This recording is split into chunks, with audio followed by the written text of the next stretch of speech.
In this episode, we are going to deal with the 11th house. At the end of this episode, you're going to gain a lot because the 11th house is the house of gains. It is the house of fulfillment of your desires.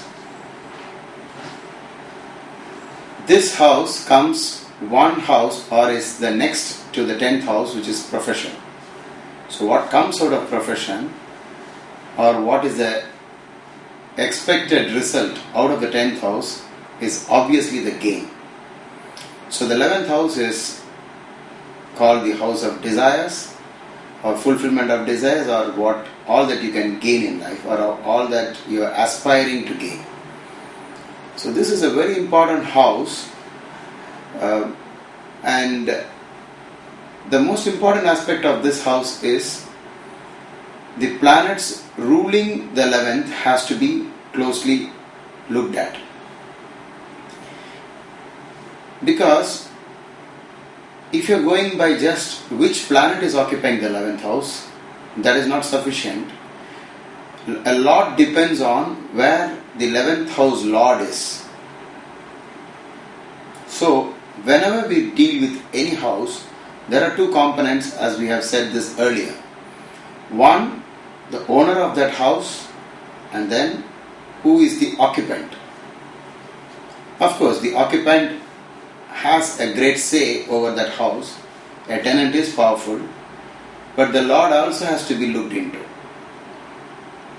If the sun is in the 11th house, then we can expect a lot of gain from things that are associated, or people who are associated with the sun or Surya.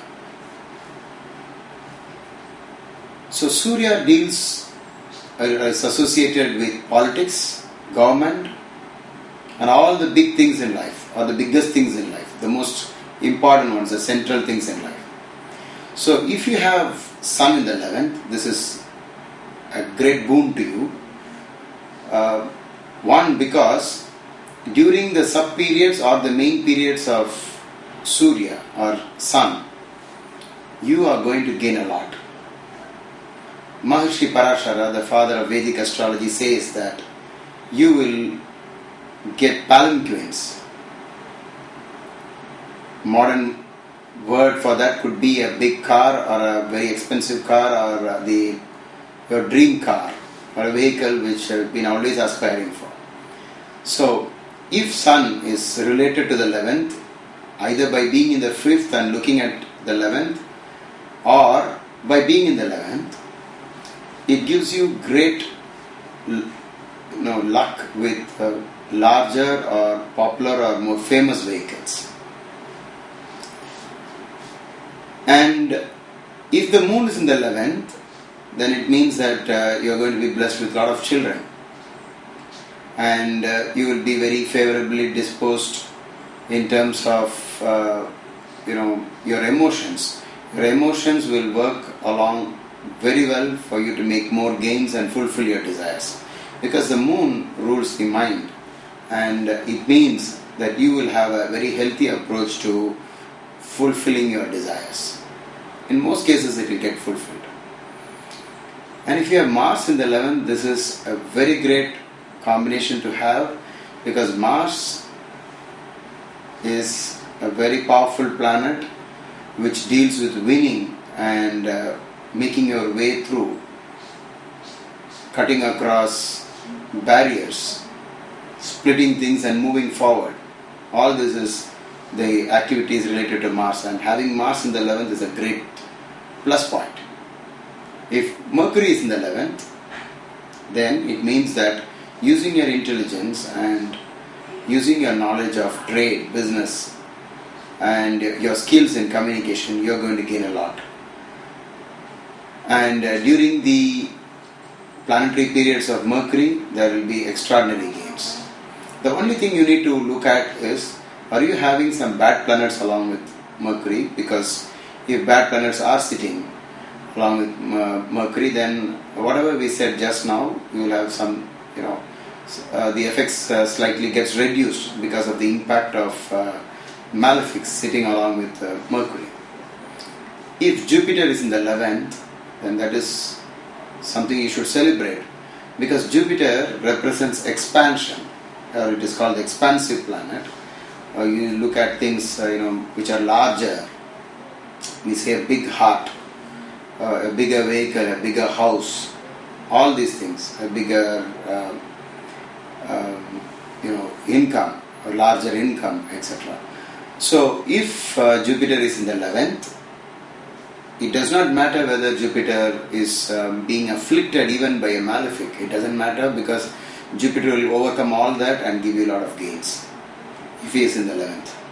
And especially during the dasha or bhukti, which is the planetary period of Jupiter, you will have substantial gains, and you will be able to build your dream house or get your dream car, etc. If Venus is in the 11th, then it means almost the same thing as what Jupiter means in the 11th. So you get all that, but plus you get much more. You get a lot of entertainment, you have fulfillment of desires in matters pertaining to romance, and you're likely to be spending a lot of time gaining through friends, and you have a lot of spare time to enjoy life. So that is a very great thing in the material world. If Saturn is in the 11th, then it gives you it is a very powerful combination, because it gives you top leadership possibilities. In politics, it could make you the king or the minister, the prime minister, etc. Because Saturn in the 11th, Saturn represents the masses and mass attraction and support from the grassroots people. And in today's world, where democracy is one of the main, the way the government works, so in such places where democracy is the main thing, then Saturn in the 11th for a politician is great, because he or she is going to get all the votes during elections. If Rahu or Ketu are in the 11th house, it's somewhat little difficult to understand what it do, but we know that Rahu and Ketu get influenced so much by other planets, and we'll have to actually look into that. But in all probabilities, Rahu and Ketu in the 11th has much more good things to offer than the negatives. And so we have just covered the 11th house with regard to the planetary positions. With regard to the other aspects, which is which planet or who is the Lord of the 11th, now we are going to cover that. The Lord of the 11th, if he is in the 2nd, you are going to have a lot of gain very easily, because the 2nd house is the house of income, and the 11th Lord is the house of gain. So any connection between the 11th and the 2nd is welcome.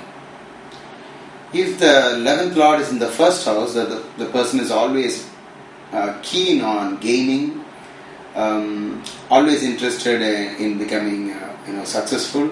If the 11th Lord is in the 3rd house, it means that you are going to be supported by your employees. You're going to have very powerful, very strong hands and maybe legs. So if you're an athlete, this is a great combination to have if you're a dancer, etc. Because the 3rd is the limbs, and or the 3rd is the communication. So you could be a great orator, and your income could be related to the power or the way you speak. If the 11th Lord is in the 4th house, the planet owning the 11th is in the 4th, then it means that you will gain a lot by investments in land, or it means that you will have a larger house. Your life will be more comfortable. It will be from the point of those things that add comfort to life. If the 11th Lord is in the 5th, then it could make you very creative, and all your gains could come from creative work. So this is a very powerful combination for all the people working with the art, and you will say cinema, and anything to do with entertainment. This combination is also known for bringing in income through shares, investment in shares and in a stock market. If the 11th Lord is in the 6th, you'll have to handle this carefully because it all depends on other aspects of your horoscope. But at least it gives you income from foreigners and foreign countries. And one important aspect of the 11th Lord being in the 6th is you'll have to be very careful about your habits, because your food habits or what you like could cause health problems to you. The same way you should be very careful when you start borrowing. So we advise you to go a little slow on borrowing, because the 11th Lord in the 6th is usually a trap when you go for borrowing beyond your means. So if the 11th Lord is in the 7th, it means that you will gain through relationships and physical relationships too. This is a very famous combination, or a notorious combinations for more than one marriage. If the 11th Lord is in the 8th house, then there could be ups and downs in your gains, but it is not all that bad. If the 11th Lord is in the 9th house, it's very good. You could gain a lot by teaching, by consultancy, by guiding other people, and anything to do with the aspect of the good ethics and morals. And if the 11th Lord is in the 10th house, then it means that you're going to gain a lot by working. Your hard work is going to give you the gains. If the 11th Lord is the 11th, then it is really great, because it could extraordinarily strengthen the 11th house, and during the dasha or the bhukti or the planetary periods of the 11th house, a lot, you would have extraordinary gains. If the 11th Lord is in the 12th, you will have income through foreigners, but you should be very careful with your expenses, and you should not get into a business which is dependent on loans, and you should watch out for telltale signs. In most cases, the 11th Lord in the 12th has to be carefully dealt with, because it can lead you to losses in business if you are not very careful and watchful. One of the best remedies in case you have the 11th Lord in the 12th is just increase your charity, your donations, so that you fulfill that planetary condition that a lot of your whatever your gain is going to lose. So if you voluntarily lose money, then that is considered a very good remedy in case you have the 11th Lord in the 12th. So we have now come to the end of the discussions of the 11th house. So please come back and watch when we do the 12th house, the last house in the horoscope. Thank you.